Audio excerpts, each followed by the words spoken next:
बारामती शहरामध्ये गेल्या काही महिन्यापासून अपघाताचे सत्र सुरूच असल्याचे चित्र पाहायला मिळते। खरं तर काल बारामती शहरातील फलटण चौक येथे एका वृद्धाचा जीव घेतल्याची धक्कादायक घटना घडली होती। यानंतर समस्त बारामतीकरांच्या वतीने आज निषेध आंदोलन करण्यात आलं होतं। यानंतर प्रशासनाने आंदोलकांना अवजड वाहनांची वाहतूक बंद करण्याबाबत लेखी पत्र दिलं होतं। हे प्रकरण ताजेच असताना आज पुन्हा एकदा छत्रपती शाहू हायस्कूल समोर एका डंपरने स्कूल बसला धडक दिल्याचा धक्कादायक प्रकार घडलाय।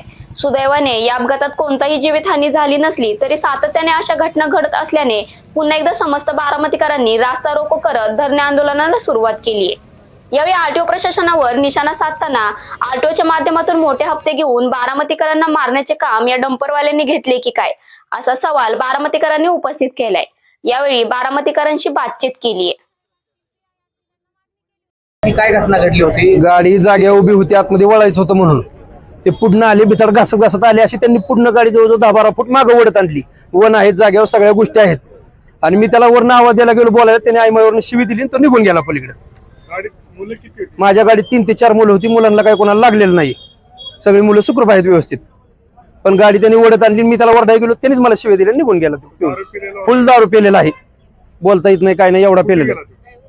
त्याला डिपार्टमेंटने त्याला पोलीस स्टेशनला नेलेली। खरं तर बारामतीमध्ये गेल्या महिन्यापासून जे अवजड वाहन बारामती शहरातून वाहतूक करतायत यांनी जणू काय बारामतीकरांना मारण्याचा ठेकाच घेतलाय की काय, असे प्रकार खरं तर बारामती शहरामध्ये घडत आहेत। कालच बारामती शहरातील फलटण चौकामध्ये एका वयस्कर माणसाचा त्या ठिकाणी या डंपरखाली, अशाच डंपरखाली जाऊन त्याचा मृत्यू झाला। आज ही परिस्थिती आपण पाहताय। आज एक स्कूल बस आहे, या स्कूल बसला हा हायवाहून धडकतो आणि स्कूल बसची अवस्था काय होते। खरं तर या डंपरवाल्यांनी बारामतीकरांना मारण्याचा ठेका घेतलाय की काय असं म्हटलं तरी प्रथमदर्शनी वावगं ठरणार नाही। खरं तर हा डंपर आहे, आपण पाहू शकता, हा डंपर आत्ताच शोरूम मधून बाहेर काढलेला आहे आणि अद्याप या गाडीची पासिंगही झालेलं नाही। मग जर पासिंग नसताना शासनाचा GR आहे, असा असताना शासन निर्णयाचं उल्लंघन करून खरं तर हा जो हायवा या शोरूम वाल्यांनी बाहेर सोडला, त्याच्यावर सगळ्यात पहिल्यांदा खरं तर गुन्हा त्या ठिकाणी दाखल करायला पाहिजे आणि त्यानंतर या स्कूल बसमध्ये खरं तर अनेक मुलांचे, अनेक छोट्या छोट्या जीवांच्या, त्यांच्या जीवाला जो धोका निर्माण झाला याला जबाबदार कोण? खरं तर बारामतीकर सातत्याने या विषयावरती बोलतायत। मग असं असताना ह्या सगळ्या गोष्टीला नेमकं जबाबदार कोण?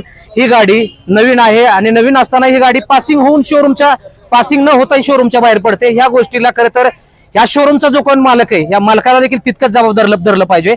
बारामतीकर ओरडून सांगतायत की बारामतीकरांचं मरण हे स्वस्त झालंय आणि खरं तर बारामतीच्या प्रशासनामुळे हे मरण स्वस्त झालंय असा आरोप त्यांच्याकडून केला जातोय। आपण बारामतीकरांशी बातचीत करू, काय सांगाल? एका महिन्यात खरं तर ही तिसरी घटना आहे। काल तुम्ही घटना डोळ्यासमोर पाहिली, सकाळी शोक व्यक्त केला, आता ही परिस्थिती आहे। आमचा खरं तर प्रशासनावरती रोष आहे, कारण आता तुम्ही पाहू शकता की पासिंग सुद्धा नाही। पासिंग नसलेलं ही अवजड वाहन ही गावात शहरामध्ये आलं कसं? कालचं जर तुम्ही ते पाहिलं की कालचा ऍक्सिडेंट, तर त्याचा देखील फिटनेस तुम्ही बघितला तर तो देखील फिटनेस मध्ये नव्हता।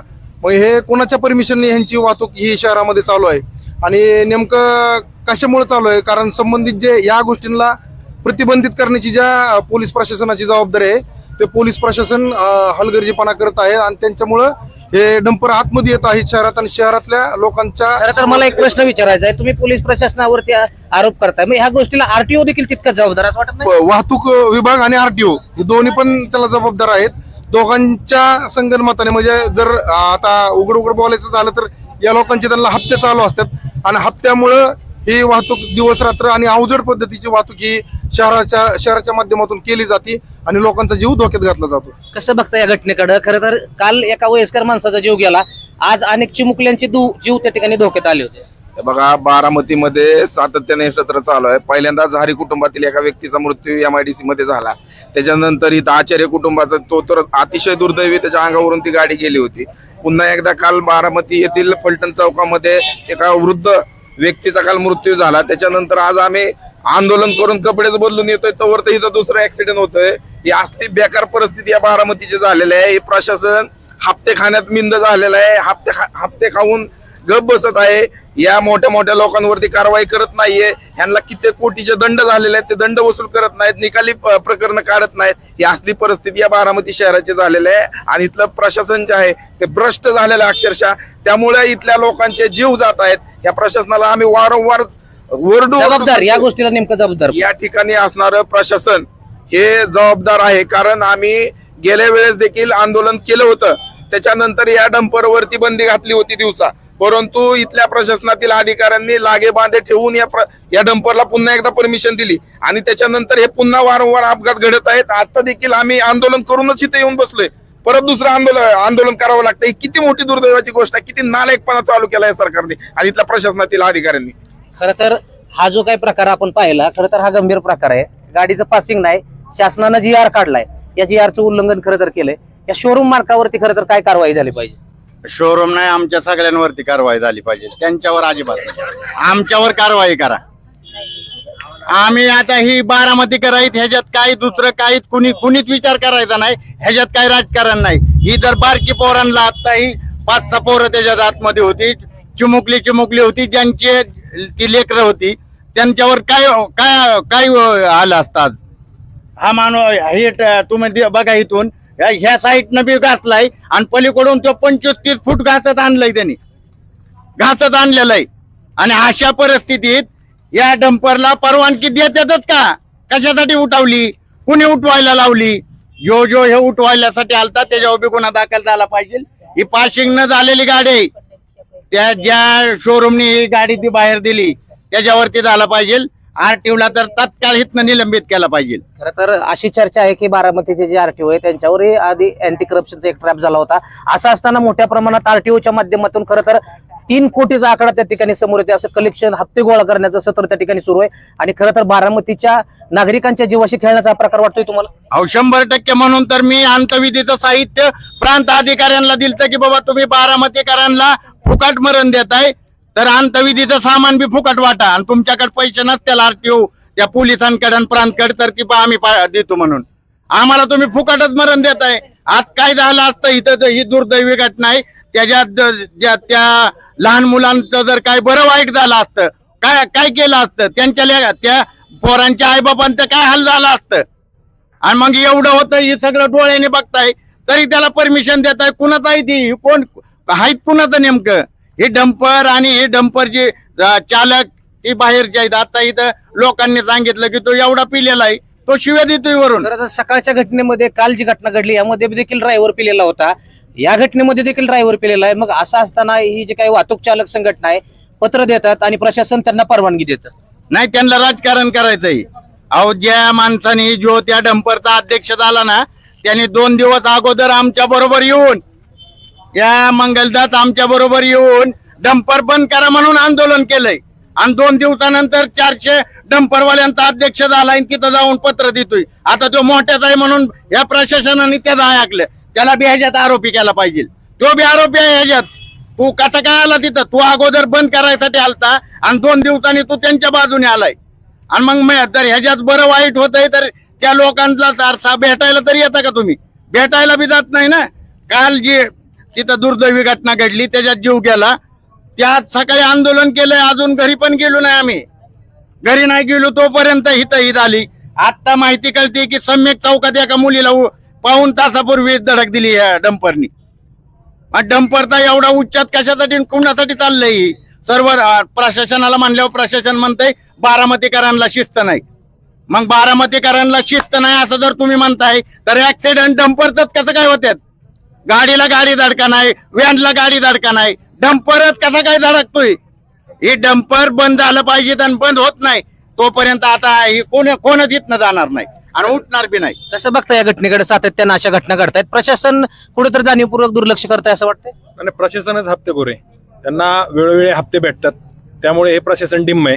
ते आम्हाला कुठेतरी असे एकत्र झाले, लोक गोळा झाले, कुठेतरी निषेधाला एकत्र आले तर त्यांना काहीतरी तात्पुरतं सांत्वन करायचं आणि पुन्हा जैसे तोच कारभार. म्हणजे परवाच तुम्ही सांगितलं 2 दिवसानंतर पुन्हा तेच सुरू झाले. म्हणजे ह्या हप्तेखोर अधिकारी इकडे, मला तर असं वाटतं की ते जे अधिकारी पैसे देऊन बदल्या करून येतात ना, ते हप्ते खायलाच येतात आणि इथल्या नेत्यांना पण ते हप्तेखोरच अधिकारी पाहिजेत. म्हणजे इतक्या या गोष्टी घडतात, एवढ्या घटना घडतात तरी नेत्यांचं लक्ष नाहीये, इथल्या अधिकाऱ्यांचं लक्ष नाही. 2 दिवस फक्त शांत बसायचं, 3ऱ्या दिवशी जायचं तो कारभार. खरं तर बारामतीकर म्हणतायत इथल्या नेत्यांचं लक्ष नाही. नेते इथं येत आहेत शनिवार रविवार, प्रशासन मोठ्या संख्येनं त्यांच्या पुढे मागं असतं. मग असं असताना अशा घटना का सातत्यानं घडतात? खरं तर घडलेली घटना दुर्दैवी आहे, चुकीचीच आहे. अशी घटना घडली नाही पाहिजेत. आणि जे झालंय आता ते त्या डंपर चालक असेल किंवा त्याचा मालक असेल त्याच्यावर कायदेशीर कारवाई झाली पाहिजेत. आणि यांचं जे म्हणणं आहे ते आता ह्याच्यात कुठं राजकारणाचा विषय करायचा नाहीये. हे झालेलं हे लहान मुलांची घटना घडली. नेत्याला बारामतीची काळजी सगळ्याला माहिती, काळजी कुणाला आहे काय ती. आता आम्ही पण त्यांचंच काम करतोय, पण आम्ही आलोय ना इथं. ही घटना ही चुकीची म्हणून सगळे आलो. खरं तर हे प्रकार सातत्यानं वारंवार घडतायत. मग असं असताना हे प्रकार घडेपर्यंत नेमकं प्रशासन काय करतंय?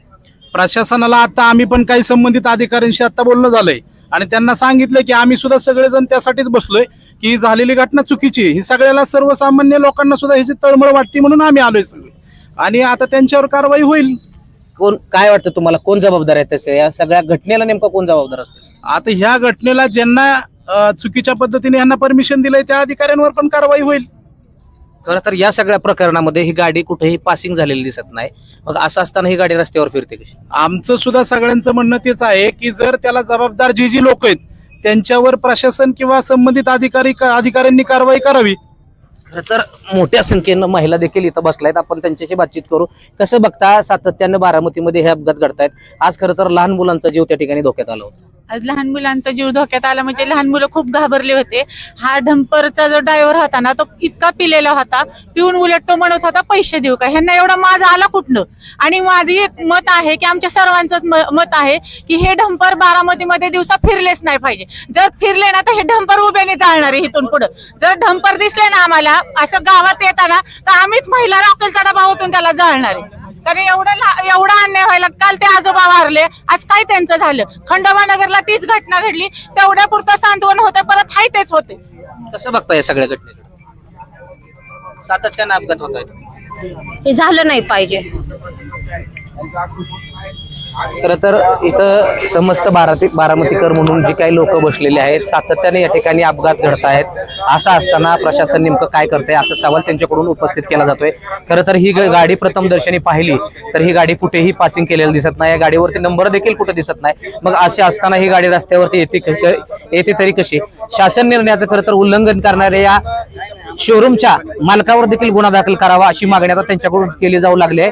आणि खरं तर आपण पाहू शकता वाहतूक शाखेचे जे काही पोलीस निरीक्षक आहेत हे देखील या ठिकाणी आलेले आहेत आणि आपण त्यांच्याशी देखील बातचीत करण्याचा प्रयत्न करू. सर 2 मिनिटं. काय सातत्याने असे प्रकार घडत आहेत, काय प्रशासनाच्या वतीनं काय नेमकी भूमिका असणार? नाही, प्रशासनाची काय भूमिका असणार आहे? ऐका की दादा, तुम्हाला मी सगळं माहिती देतो.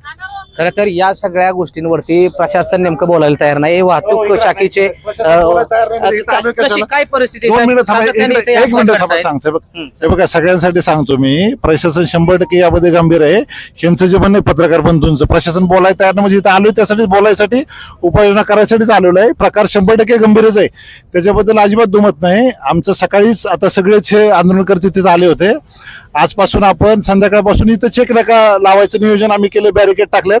आणि जो प्रत्येक हायवा आहे तो प्रत्येक हायवा हा आपल्या देशमुख चौकातून हा येतात सगळे हायवा. या ठिकाणी जे काही त्यांचा एंट्री पॉईंट आहे त्या प्रत्येक एंट्री पॉईंटवरून प्रत्येक हायवा, त्याचं ड्रायव्हिंग लायसन्स, त्याचा नंबर, त्याचे बाकी सगळ्या गोष्टी, सगळ्यात महत्त्वाचं म्हणजे तो दारू पिलेला असं नाहीये हे चेक करूनच त्याला आपण सोडायचं नियोजन केलेलं आहे. त्याच्या अगोदरच हे पण म्हणजे महामूर्ख म्हणावं लागेल की हा टिप्परवाला, तो जो चालक आणि मालक, ह्याच्यावर कठोरातली कठोरी, ह्याचा जो ड्रायव्हर आणि मालक ह्याच्या दोघांच्यावर सुद्धा आज गुन्हा दाखल करून कारवाई केली जाईल. आणि यापुढे अशा घटना घडतायत, प्रशासनानं प्रतिबंधात्मक उपाययोजना नेमक्या काय केल्या? प्रशासनाकडून आतापर्यंत अगदी काल ज्या गाडीचा अपघात झाला त्या गाडीला सुद्धा बारामती वाहतूक पोलिसांनी चलन केले की त्याचा इन्शुरन्स नाही किंवा बाकीचं रॅश ड्रायव्हिंग आहे म्हणून, तरी सुद्धा त्या गाडीकडून अपघात झाला. आपलं वारंवार चेकिंग चालू आहे. यापुढे जो ह्या कायद्याचं उल्लंघन करेल ती गाडी, ऐका की पूर्ण ऐका की यापुढे जे काही कारवाई होईल, आता RTO विभाग पण कारवाई करतोय, आम्ही पण कारवाई करतोय. यापुढे जो चुकीचा आढळेल त्याची गाडी डिटेन करून ऑफिसला लावली जाईल. तर खूप खूप धन्यवाद. हे होते वाहतूक शाखेचे पोलीस निरीक्षक चंद्रशेखर यादव. खरं तर या सगळ्या प्रकरणामध्ये जो कोणी दोषी असेल त्याला आम्ही सोडणार नाही, त्याच्यावरती योग्य ती कडक आणि कायदेशीर कारवाई करू. मात्र सातत्याने अशा घटना घडतायत. प्रशासनाच्या वतीनं ज्या प्रतिबंधात्मक उपाययोजना करायला पाहिजेत त्या उपाययोजना कुठेतरी करताना प्रशासन दिसत नाही. यामुळे या सगळ्या गोष्टीला नेमकं जबाबदार कोण? खरं तर या बसमध्ये खरं तर जे चिमुकले होते हे चिमुकले खरं तर भिलेल्या अवस्थेत त्या ठिकाणी होते असं प्रत्यक्षदर्शींनी त्या ठिकाणी आपल्याला सांगितलं। यामुळे या हायवा चालकावरती नेमकी काय कारवाई होती आणि खरं तर यामध्ये सगळ्यात प्रामुख्याने महत्वाचा मुद्दा, ही गाडी पासिंग नसतानाही रस्त्यावर येते कशी, यामुळं या गाडीच्या शोरूम चालकावर देखील गुन्हा दाखल करण्यात यावा अशी मागणी आता संतप्त या ठिकाणी बारामतीकरांकडून केली जात आहे। यामुळे बारामतीचं प्रशासन आता नेमकं काय निर्णय घेत आहे हे पाहणं महत्वाचं ठरणार आहे। तो इथेच थांबू, धन्यवाद।